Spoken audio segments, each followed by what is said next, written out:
I'm glad you could come down to see my fallout shelter. Just finished painting it last night. Looks like a nice job, Walt. You know, this shelter is a real good idea. If we should ever have a nuclear war, we could get a heavy fallout even though we were not anywhere near the target area. So Ruth and I got to thinking about it, and we figured we'd rather be prepared than sorry. You know, Walt, this gives me an idea. Remember I was thinking about building a dark room in my basement? There's no reason why I couldn't use it for that, too. Oh, this would make a perfect dark room as well as a fallout shelter. Come on in, see the inside.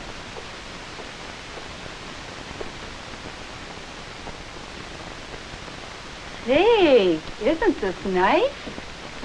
Well, Sir Ruth and I certainly can live in here very comfortably for at least 2 weeks. And you know, this room can be put to other uses as well. Yes, Walt. You could use this as an extra bedroom for company. Yeah, and when those grandchildren come, it'd be a great place to put them. You certainly have this well stocked. Radio, extra batteries, fire extinguisher. Yeah, that's right. And you know, besides being a fallout shelter, it's a good place to be during a tornado. Walt, you've done a real good job.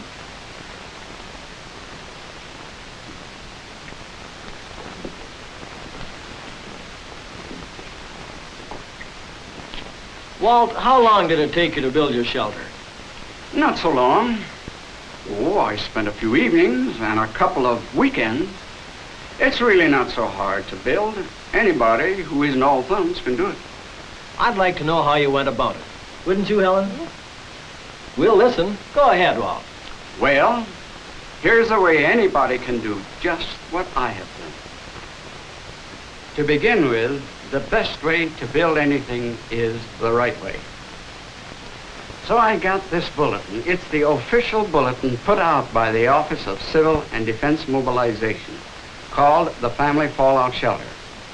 Another booklet is available from the National Concrete Masonry Association. Both can be obtained from your local civil defense office or the local concrete block producer. Now, my first suggestion to you would be to get these bulletins. Get these bulletins and study them, because in it there are various types of fallout shelters, not only the basement fallout shelter, but also others. Now, once you have that, then I would suggest that you and the family go down into the basement and decide on just where you're going to build that basement fallout shelter. Now, I decided to put it in this corner. Once that is decided, then the next thing I did, I drew these lines on the floor, because these lines show me exactly where the walls are to be.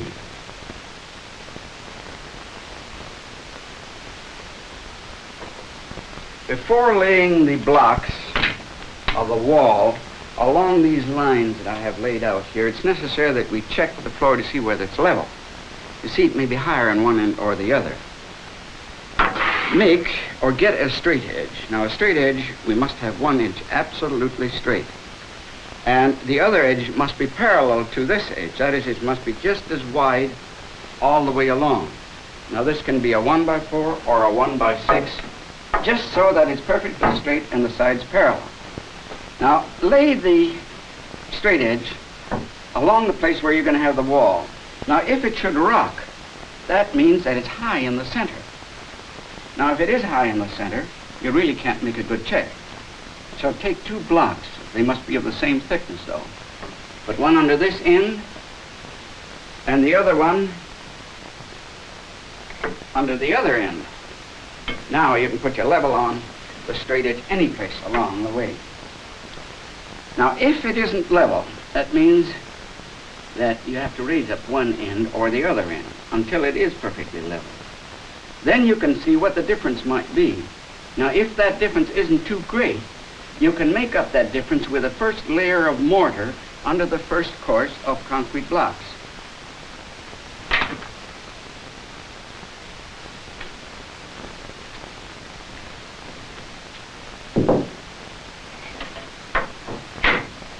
This is a heavyweight 4 by 8 by 16 solid concrete block. And they're readily available.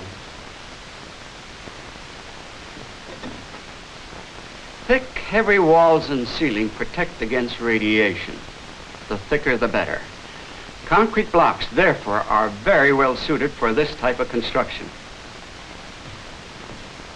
Now, in laying a wall, you know, the mason always starts by laying one block over here and the other block. In other words, he builds up the corners first. In order that we know just exactly where to place this first block, since we must start here, we will have to lay out this wall dry, that is, without mortar. Now, you may wonder why we have scored this. Well, I'll tell you, we have removed the paint so that when we bring this wall up against here, there will be a good bond, and this scoring helps to make a good bond.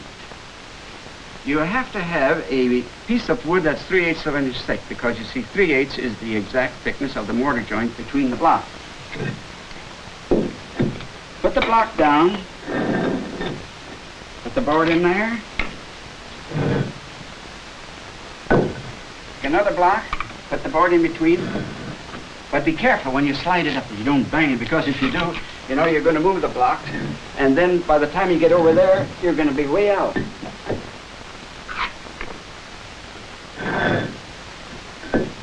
Now, this is the block we were looking for, to know exactly where this block is to come.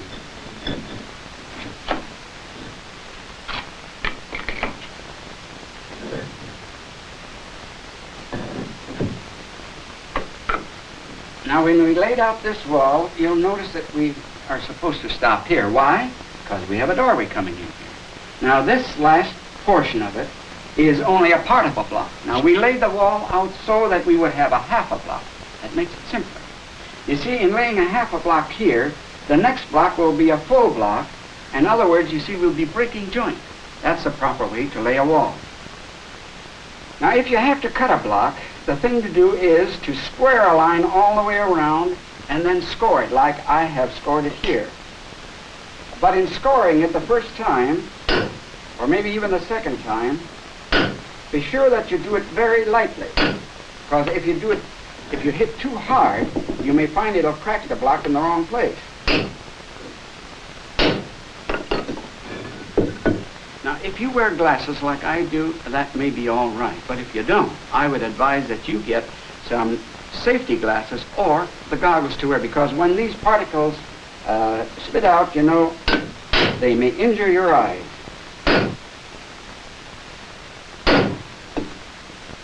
Now we can hit it a little heavier.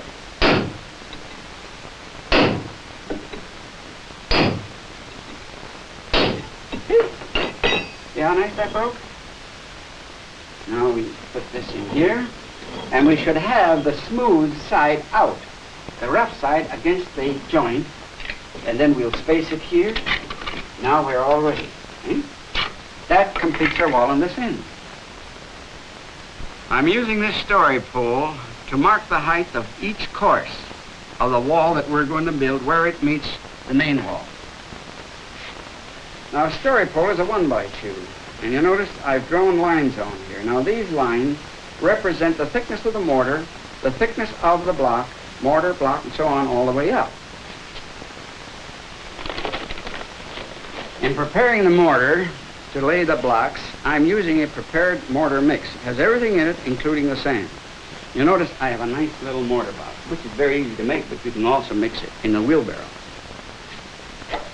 In adding the water, be sure that you don't add too much to begin with. Because if you aren't careful, you'll get too sloppy a mix. After the mortar is mixed, it's well to put it on a mortar board. It's so much easier to pick it up. Now, here's a little trick that I learned from a mason friend. Shape your mortar like this, bring the trowel underneath, and then slowly turn it. And that way, you can lay a nice ribbon, see? Now, it's well for you to practice this just a little so that you can lay a ribbon of mortar down that way when you start laying the blocks.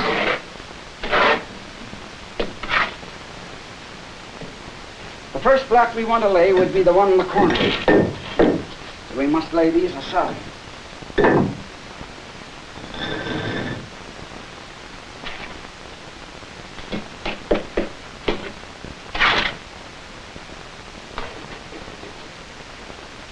Now be sure that you put plenty of mortar down for the first course, and as far as that's concerned, for every course, for the simple reason that it's very important that we fill these joints well with mortar.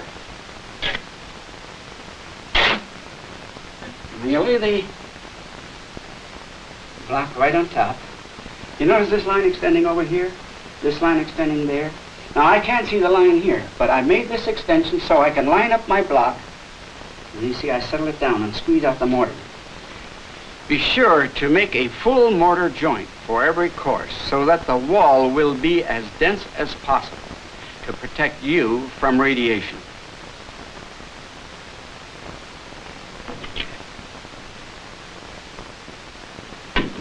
Now you see the story pole comes into play.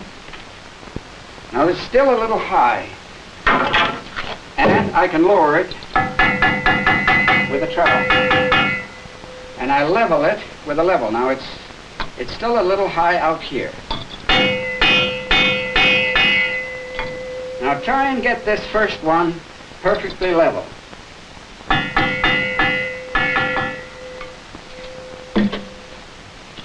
Then pick up this mortar. Then we want to have a little mortar on the end of the block.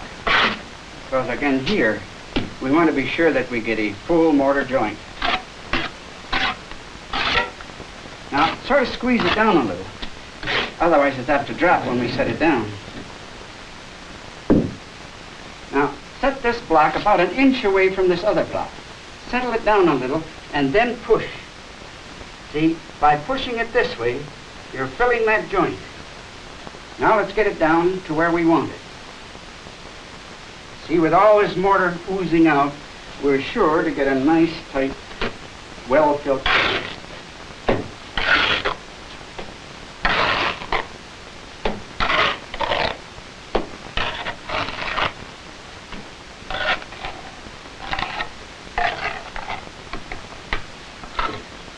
Then we better check to see whether we're level. Oh, we got to go down a little here.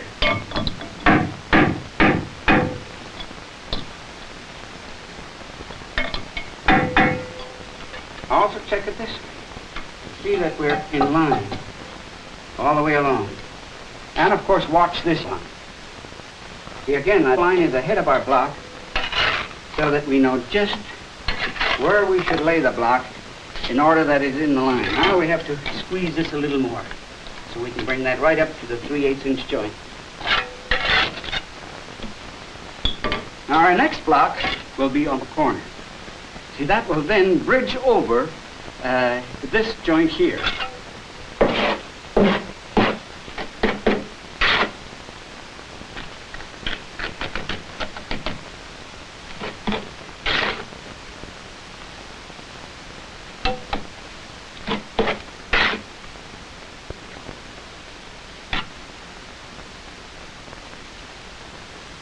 Good full joint.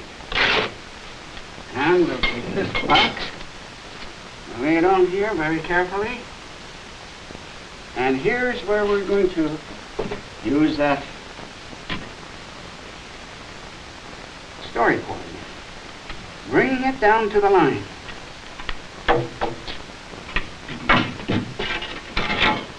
And checking it with our trowel to see, or with our level I should say, so that it's plumb this way, and level both ways.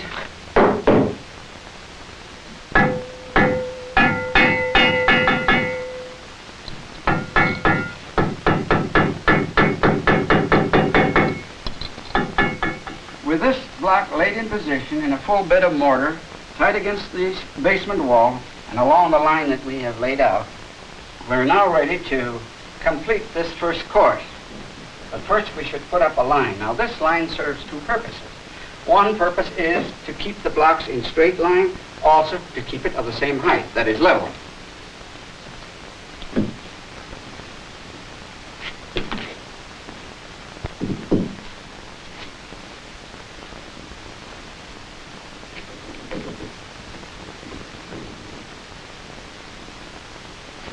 Be sure that you pull the line reasonably tight and have it right along the edge of the block here as well as over on that side. So we begin laying our blocks here and continue down to the other end. When I laid the second course, I left these openings. Now these openings are made by using a half a block and laying it directly over the joint below. Now when I laid the third course, you see, it'll leave an opening here, which is a vent. Just as described in the fold-out shelter booklet. After building up a section of the wall and the mortar begins to firm up, then it's time to tool the joints. Now, tooling the joints serves two purposes. One is to make a nice looking job, and the other is to firm the mortar tight against the blocks. Now I made a tool out of a piece of half-inch conduit. You notice the end is bent up slightly here, also bent up here and then down to make a handle.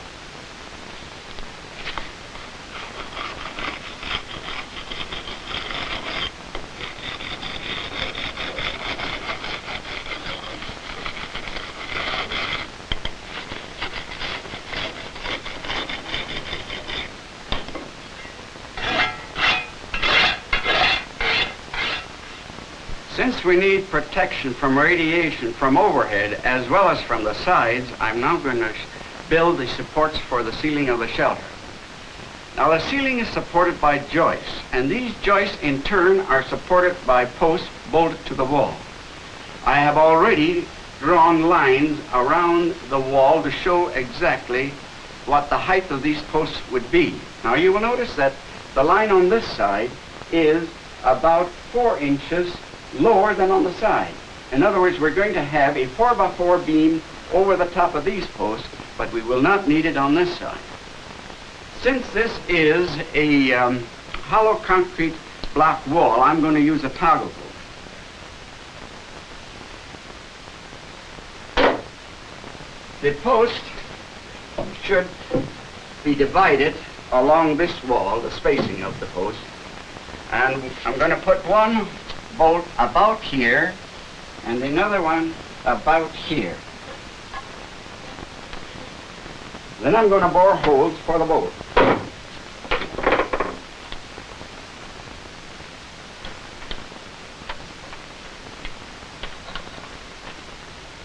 I have already drilled a hole in the wall for the toggle bolt.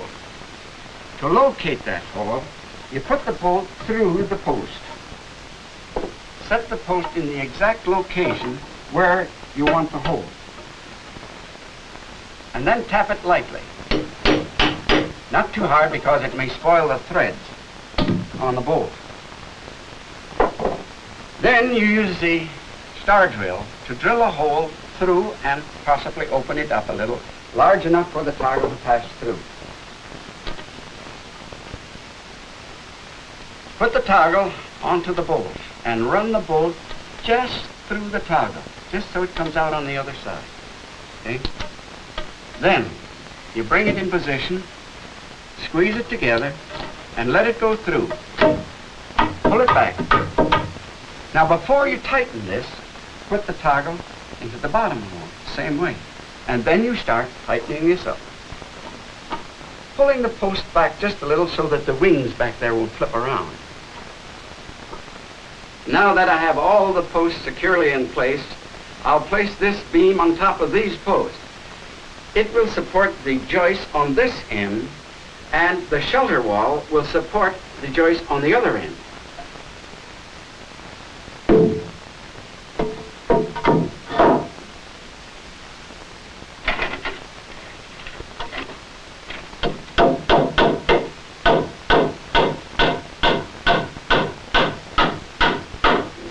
One nail from that side and 2 from underneath.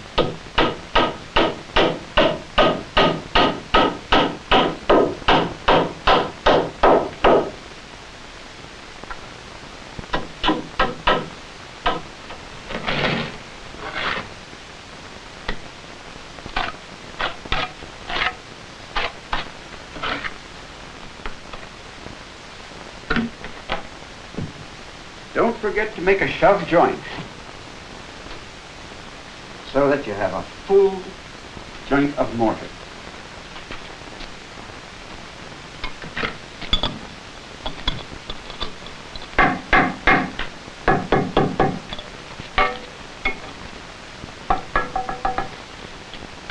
Now here's another trick that will be of help to you. This straight edge that I used at the beginning will be a great help to you to line up these blocks so that they'll be perfectly straight.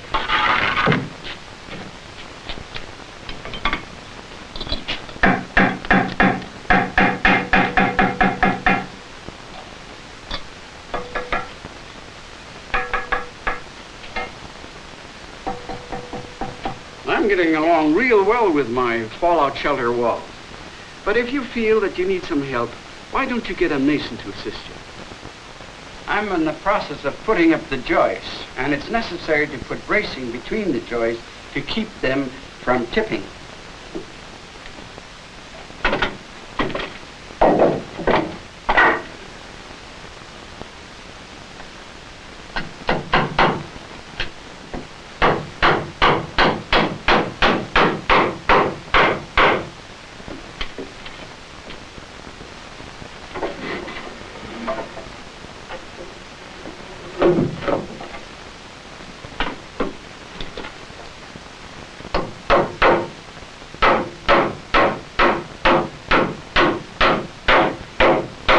Now it's also necessary to toe nail the joist into the beam on both sides.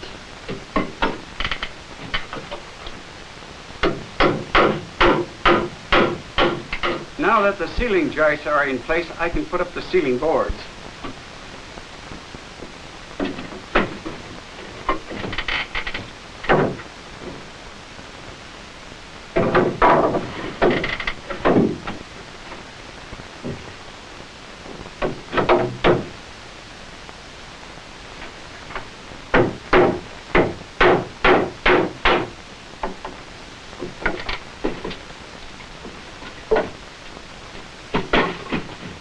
It's well not to put up too many boards because you have to lay these concrete blocks in place. You see, you need 2 layers of concrete block, one laid in this direction and the other laid in the opposite direction. You don't need mortar for this. Just lay them up dry and as tightly together as you can get them.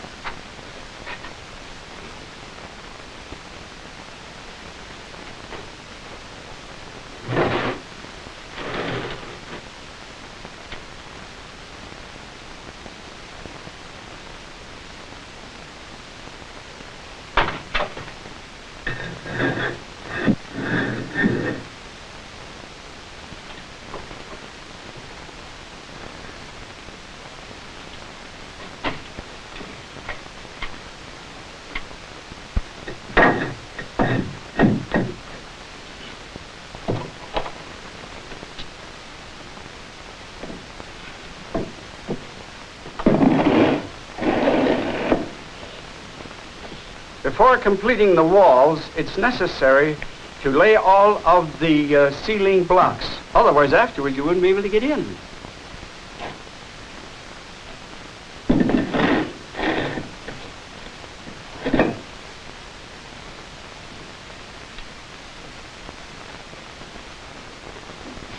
Well, this finishes my fallout shelter. Notice this baffle wall, which covers the opening. Now, it'd be a good thing, you know, if you would get your larger pieces of furniture, such as the bunks and possibly table, in there before you build that wall. Otherwise, you may have a hard time to get them in afterwards.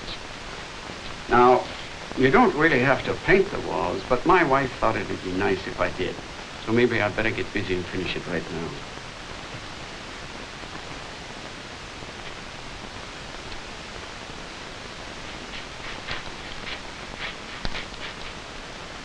Folks, here is a message from the Honorable Leo A. Howitt, Director of the Office of Civil and Defense Mobilization.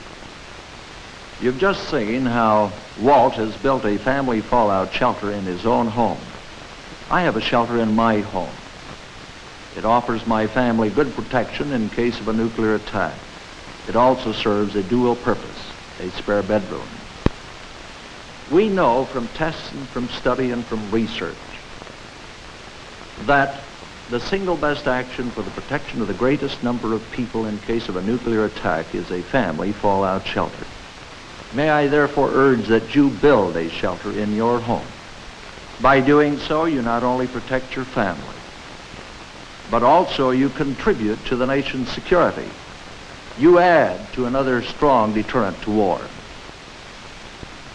We recognize that you need additional information, and for that reason, may I ask that you contact your local civil defense office and obtain additional information, or contact your local concrete block manufacturer for plans and information. No home in America is modern without a family fallout shelter. This is the nuclear age.